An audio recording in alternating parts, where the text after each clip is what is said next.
Topic మీద content create చేయాలి, అసలు ఏ నిష్ మీద చేయాలి? చాలా మంది నన్ను DM లో అడుగుతుంటారు.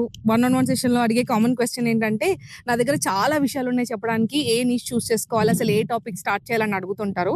ఫస్ట్ మీరు ఏ నిషో మీకు తెలియాలంటే మీరు దేని గురించి ప్యాషనేట్ ఉన్నారు, అసలు మీరు దేని గురించి కంటిన్యూస్ గా మాట్లాడగలరు, దేని గురించి వేరే వాళ్ళకి అడ్వైస్ ఇవ్వగలరు, ఇదే మీ నిష్.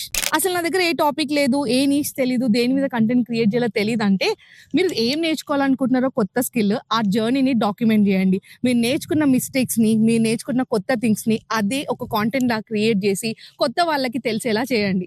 నాకు చాలా టాపిక్స్ తెలుసు, చాలా వాటి మీద నాలెడ్జ్ ఉంది. ఫస్ట్ దేన్ని స్టార్ట్ చేయాలో అర్థం అవ్వట్లేదు అంటే, మీరు ఒక టాపిక్ ని చూస్ చేసుకొని 30 days కన్సిస్టెంట్ గా టాపిక్ మీద కంటెంట్ క్రియేట్ చేసి చూడండి. మీ ఆడియన్స్ కి ఎంత నచ్చుతుంది, మీరు దాని తర్వాత మీ ఎక్స్పీరియన్స్ ఎలా ఉంది, ఇవన్నీ కంటిన్యూస్ చేయొచ్చా లేదా అన్న నమ్మకం వచ్చినప్పుడు ఆ టాపిక్ మీద వెళ్ళండి.